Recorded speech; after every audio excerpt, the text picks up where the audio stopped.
আগামীকালকে বা কালকে হাসরের ময়দানে পিতা তার সন্তানকে চিনবে না, সন্তান তার পিতাকে চিনবে না, ভাই তার বোনকে চিনবে না, বোন তার ভাইকে চিনবে না, স্বামী স্ত্রীকে চিনবে না, কেউ কাউকে চিনবে না।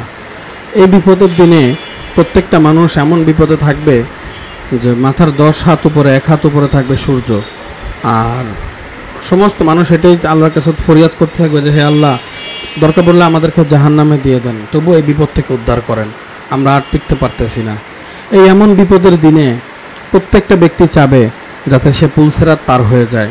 প্রত্যেকটা ব্যক্তি চাবে ফেরেশতারা যেন তার জন্য দোয়া করে। প্রত্যেকটা ব্যক্তি চাবে তাকে যেন হাউজে কাউসার থেকে পানি পান করানো হয়। কোনো ব্যক্তি এর থেকে ব্যতিক্রম হবে না। কিন্তু আজকে আমরা আমল না, আজকে এই জন্য দুনিয়ার এই সময়টা হইতেছে আমল করার সময়। আজকে হচ্ছে আমল করার দিন, আগামীকালকে আমলের ফল পাওয়ার দিন। সো আজকে যে আমলটা নিয়ে আসছি সেই আমলটা যদি আমরা রেগুলার করতে পারি, ইনশাআল্লাহ আল্লাহ তাআলা আমাদেরকে আমলের ফাজাইল অনেক বেশি দান করবেন। তাই মনোযোগ সহকারে শুনি। যে ব্যক্তি প্রতিদিন ফজরের নামাজের পর নিম্নের এই দুরুদ ইব্রাহিম 10 বার পাঠ করবে। দুরুদ ইব্রাহিমটা একবার পড়ি।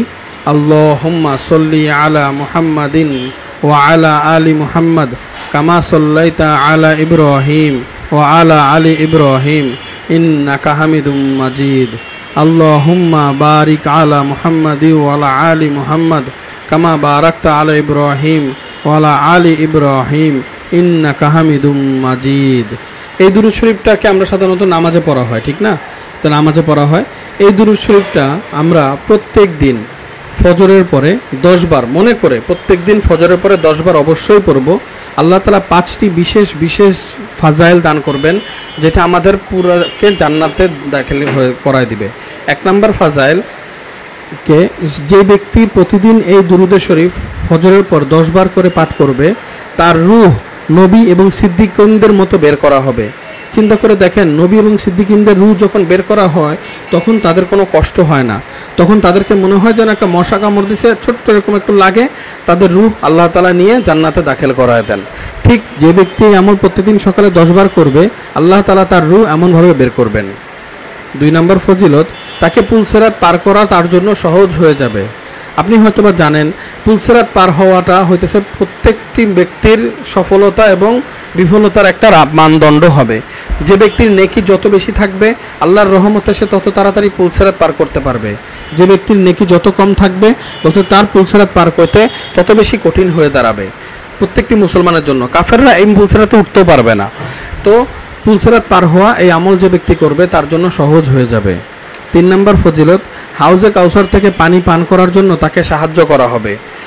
আল হাসরের ময়দানে হাউজে কাউসার থেকে আল্লাহ তাআলা তাদেরকেই পানি পান করাবেন হুজুর পাক সাল্লাল্লাহু আলাইহি সাল্লামের হাতে, যাদেরকে হুজুর পাক সাল্লাল্লাহু আলাইহি সাল্লাম খুব ভালোবাসতেন, যারা দিনের লাইনে কোনো বিকৃতি করে নাই, যারা দিনকে নষ্ট করে নাই, যারা মানুষের মধ্যে ভেদাভেদ সৃষ্টি করে নাই, যারা উম্মতকে কষ্ট দেয় নাই, উম্মতের হক নষ্ট করে নাই, উম্মতের মধ্যে বিভেদ সৃষ্টি করে নাই, তাদেরকে হাউজে কাউসারের পানি পান করানো হবে।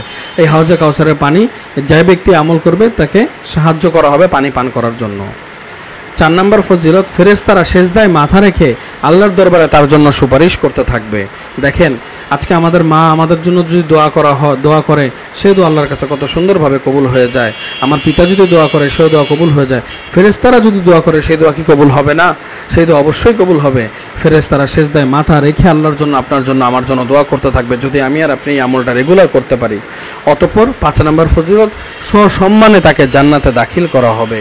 জান্নাত যেটা আমার আপনার সবচেয়ে বেশি চাহিদা সম্পন্ন জায়গা, যেখানে যাওয়ার জন্য আমরা যত আমল যত চেষ্টা করতেছি, সসম্মানে আল্লাহ তাআলা তাকে জান্নাতে দাখিল করবেন। এই আমলটা আমাদের রোজানা করা উচিত না? প্রত্যেক দিন ভাই ফজর পরে সকালে 10 বার এই দুরূদ শরীফটা আমরা অবশ্যই পড়ব। আল্লাহুম্মা সাল্লি আলা মুহাম্মাদি ওয়া আলা আলি মুহাম্মাদ কামা সাল্লাইতা আলা ইব্রাহিম ওয়া আলা আলি ইব্রাহিম ইন্নাকা হামিদুম মাজিদ।